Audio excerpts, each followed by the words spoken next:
American half pound of 2 pure beef patties, lettuce, tomato. Singles going steady.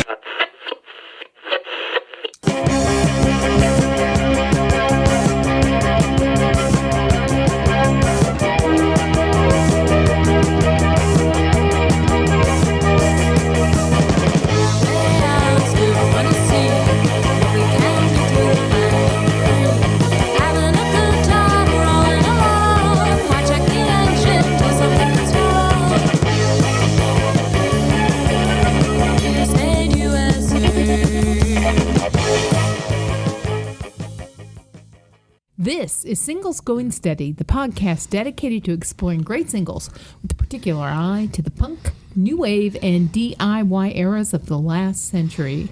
I'm Adrienne Meddock. And I'm Steve McGowan, and we're in a band, The Beef People. We released a single in 1986 on our own label, Zub Records, and we are record collectors and passionate especially about the expression of pop music perfection that is the single recording, and especially singles from Scottish bands. Exploring the mystery of what makes for a great Scottish single is what Propel does to begin this podcast. That's easy for you to say. And we are all the way up. You wouldn't believe it from that, but we are all the way up to number 076. I was trying to go into Gaelic there for a minute, so I'm sorry about that, kids. Singles Going Steady, 076. And today we're going to talk about an amazing Scottish band from Edinburgh called The Rezillos. The Rezillos. And we had a couple choices of singles, and we went with sort of the self-referential, the obvious single, which is Top of the Pops, right? Top of the Pops, yes. To be talking about a single that's a great single. It's it's undeniably a great single. And this single was released by the band in 1978. It's on their first record, Can't Stand the Rezillos. Rezillos. They're really the Rezillos. They are. I can't get anything right today. I think that was one of the things I wanted to talk about is I thought that one of the reasons that maybe they didn't quite get the purchase in the U.S. is because their name is weird and awkward and hard. Yes. It's like, am I saying it right? Right. And plus they sing in a Scottish accent. Right. And maybe in the U.S. too, because we're used to doing the double L with the Spanish, right? And giving it the Yama, So yeah, I mean, I think that was something that maybe hurt them in the U.S. Because I always, I never picked up a record because I wasn't quite sure I knew how to ask for it. Right. So our record. It was released in '78. One of their, not their first single, but one of their earliest singles from Edinburgh. Thing about this band is. They are considered a punk band, of course. They came up at that time, but they're really not punk. They are, and they called themselves a new wave beat group, yes, right? But they were a high energy combo. I don't think they're Scotland's answer to the B-52s, but maybe they're the Scotland's analog, right? Yes, kind of a party band. Yeah, and coming out of art school and being interested Edinburgh in a resting, bright, fun visual image as well as sort of costumes, carrying that through in the sound, sunglasses, right? They looked like they sounded, right, which was vibrant and lively and joyous, and right? the music was not about nihilism or about let's tear down. England is mine and it owes me a living, right? Exactly. I mean, it was fun. It was a party band for sure. Singing about Top of the Pops. Come on, it was all about the music business. And the contender for me, between Top of the Pops and would have been Destination Venus, right? Yes. Because they certainly had that fun sci-fi, spacey side to them that that we see, Planet Claire. Right. They were not a B-52s. I mean, I don't know that they were. They didn't sound like the B-52s. They had kind of that ethos, though. Right, but I think that they were cut from similar cloth. And Destination Venus was produced by Martin Merchant as well, who did all the Buzzcocks. the Human League and some of the Stranglers. So, talk about the Rezillos, right? From Edinburgh, great little band. Let's listen to the song. Right. It's always fun to hear the singer Faye Fife singing in her Scottish brogue. Right. Yeah. They certainly had no pretensions that they were going to be, right. Anything America's but what they newest were. hit makers. Right. Yes. Right. They were just a lot of fun. Here they are from 1978. The Rezillos, Top of the Pops.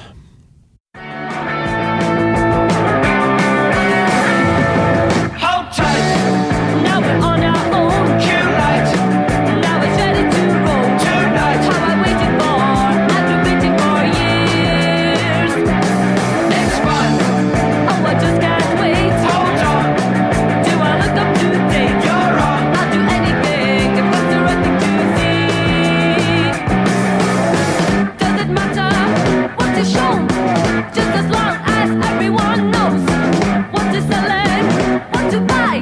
The stock market for your headline. Take the money, leave the box. Everybody's on top of the pop. There's one born every day. Sing song, and then they fade away. Ding dong, what's the future in the pop music industry? Alright, so you make it great. Hold tight, until the path you've made. Just what you've been waiting for. Cause the bit that make you wait time. Does it matter how it goes? Just as long as everyone knows what's in pressure, what is seen on the front of a television screen. Take the money, leave the box. Everybody's on top of the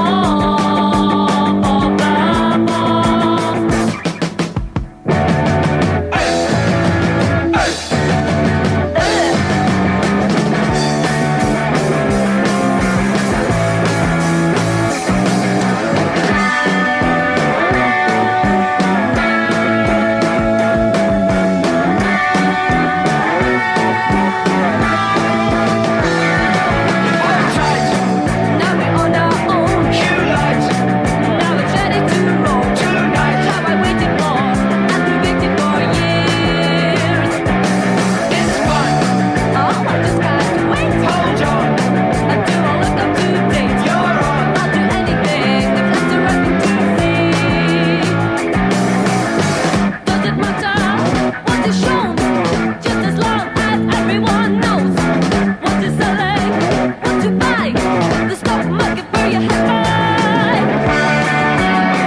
Take the money, leave the box. Everybody's on top of the pop. Pay the money, watch the box. Everybody's on top of the pop. Everybody's on top. So let's talk a little bit about Top of the Pops, and Yes. this is a very cheeky single because we don't have anything with the U.S. being just a bigger country. Right. Even back in '78, we were still cable was in its infancy. Right. We were still like a 3 broadcast network type of country with with a few UHF channels. Right. But even as unified No as cable yet. right? Even as unified as our media was, Right. we had nothing to parallel what was going on in the UK, and with Top of the Pops, where on one of the few BBC channels you would get Top of the Pops. Playing bands that were in the charts. Right. And so, and there's the lyric, it's the stock market for your hi-fi, right? Right. What's good, which is just a perfect brilliant. line, right? But it's, what's trending, what do all the kids have to have, what's a must-have? I remember reading about the Undertones, and they were saying that basically their whole goal as a band was to get on top of the Pops. Right. And then, essentially what one of them was saying was after they went to London, they flew to London and they were on top of the Pops. It was basically all downhill from there. Right. Well, what happens when you achieve your dreams, Yes, exactly. So early. But, so singing about Top of the Pops, I think was cheeky. I mean, it was very knowing and sort of, winking. Right. To have a pop song about Top of the Pops. About being on top of the Pops. Right. Yes. And then, of course, they performed. Right, on top of the Pops. On top of the song. The song on top of the Yeah. Pops, and we'll have a link for you there. Yes, that's great. But the influence that it had culturally, Top of the Pops, was much more than any of our music shows. The closest thing we could think of was American Bandstand. Yeah, and but of course, it wasn't really the same thing because that came from a 50s sort of, sock hop kind of thing. And Bandstand was really geared towards the kids, right? Right. Only the kids, right? You didn't have to have a hit single to be on Bandstand. No. Not to slide into a discussion of payola and how people make it. But yeah, it certainly. But I mean, Public Image was on Bandstand. God knows how that happened. But Top of the Pops was always like, what nice, clean, wonderful little pop band is going to be on tonight? Is it going to be those nice boys, the Beatles, or is it going to be Herman's Hermits, or is it going to be Cilla Black or whatever? Right, coming out of the '60s, right? But in the '80s. 70s and 80s, a lot of the groups that we talked about were on Top of the Pops, right? Yeah. So it wasn't just because they were selling records in the UK. Yeah, it wasn't all clean and button down, carefully pressed music. So I love this single. It has a great little guitar riff in it. I love the way she sings, and the backing, kind of the boys all singing the backing vocals. The football terrace almost thing going exactly on. And that and that certainly invites you to sing along with, and that's one of the things that makes it a great single is right, because it's something that just begs you to holler along with it. And it does remind me a little bit of the Undertones. It's got that pop sensibility, that riff in it. It's just kind of like you could hear on maybe the second Undertones record, or just a little bit. I mean, it's not exactly there, but it's unabashed pop punk. Right. You mentioned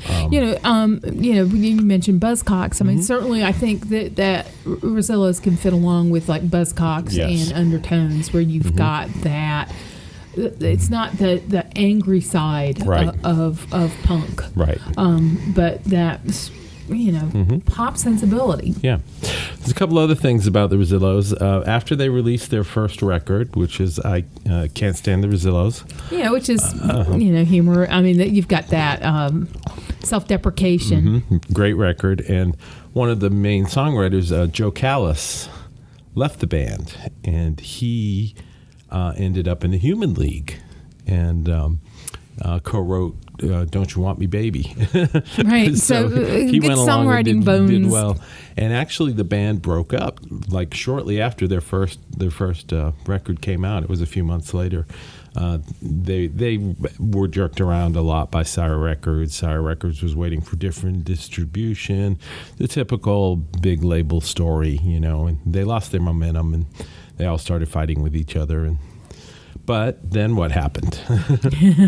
What happened? They changed a letter in their name. Oh, right. Yeah, so there was Rezillos for a while. They became the Rezillos. But I think they get that playfulness where they take stage names and they play with their band name. Right. Even though maybe it's a little intimidating for it certainly was for me. Like, how do you say it? I know, Am I saying it right? Am I going to be cool enough to say this, right? But, they were playing with that. Yeah, and a lot of the American listeners will know them from the Jackass soundtrack. In 2002, they did that song, Somebody's Gonna Get Their Head Kicked In. That was a Rezillos song, and that was pretty big over here, and a couple other bands have covered it since then. Something that I missed at the time, of course, not being a huge Jackass fan. So they came around in America in a kind of a backwards way. Right. And they're still at it. Certainly their time has not passed in the sense that, I think maybe they're perennial. And, hopefully this will give us all a chance to sort of jump in. Because I do think they never got the toehold over here, and I don't know why that was. Right. Maybe it wasn't angry enough. Maybe it wasn't easy enough to pronounce. Right. Maybe it felt off. I know for me it felt. Do I have an access point here? Right. Certainly, the music is incredibly accessible. Once you get to the music, you're like, oh, this is fun. Exactly. Yeah. But. A band that kind of missed the boat for the U.S., but did well over in the U.K. and something you should seek out and check out. You had mentioned one of their other singles, Destination Venus. Yeah, excellent. Also, My Baby Does Good Sculptures. Right, is also a very good song. But something would come out of an art school. Yes, very art school song. Lots of fun songs from this band. That first record is a must-have. That will be my recommendation in just a minute. Well, go ahead and make that recommendation. Okay, so we'll do recommendations first then, and I will recommend the Can't Stand the Rezillos record. Lots of fun, Scottish to the core, art school. We're smart. This is not the first Scottish art school band we'll talk nor about. Nor the yes. last. But yeah, certainly they're smart, fun. Yeah. Yeah. What some of the things you really like to have in music, something to have a good dance to and a good sing along and a party with your friends. Yeah, and so I guess my recommendation will be, because looking at them, you've got this bright, flashy presentation, right? A little bit of the thrift store ethos. So my recommendation would be to find a good thrift store, and to frequent it, right? Because things go in and out. There are times of the year where people are packing and moving. So, go in to look at those times, Right. We're recording this in Durham, so college town, so you've got those, when school leaves and when school comes in. Right. Certainly in May, June, when people are moving, that's a really good time to go see. You have a couple of stores here where, if you want to get very inexpensive, very cool books, they've got them here. Our clothes are off the chart. It's just, records too. I mean, if you want to take the time and look, the stuff is there. You know, it's great. Who can you hear covering this song? I had a couple things because I was thinking. First thing I thought of was Cheap Trick. Yes. Then I was thinking, well, maybe Hanson. Then, of course, when you put Cheap Trick and Hanson together, you get tilted windows. Tinted windows, so there you go. And then the other thing I was thinking is maybe Haim. Yeah. To get that female voice going. That would be excellent. Yeah, yes. So I think any of those. They're such a good band, too. Or maybe all three or four of those things. Right. The one I was thinking of, only because they did a song with the same title, is, of course, the Smithereens. Oh. They did their own version of a song called Top of the Pops, so it would be interesting to hear them maybe do a medley of their song and this song. Right. The same name series, right, yes. Similar to Top of the Pops. Someone named Dr. J reading Legend of Sleepy Hollow. The same name series, but it's the same song name series. Top of the Pops Part 1 and 2. Right. Both sides of the ocean. I don't know. Exactly. So there we go. The singles going steady. Number 76 today. The Rezillos, Top of the Pops, Edinburgh, Scotland. 1978, great stuff. We like it. Yes, I like it, and check it out. Yeah, and that's it's not too late. That's what we have for you today, and we will talk to you very soon.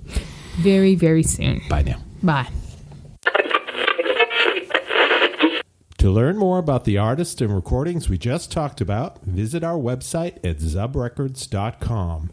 and click on the Singles Going Steady icon. You'll also find links to the persons, places, and things we recommend, and much more. You can find episodes of Singles Going Steady on our website or wherever you get your favorite podcasts. Singles Going Steady is brought to you by the power and majesty of Zub Records. Zub Records. Smart sounds for sharp people.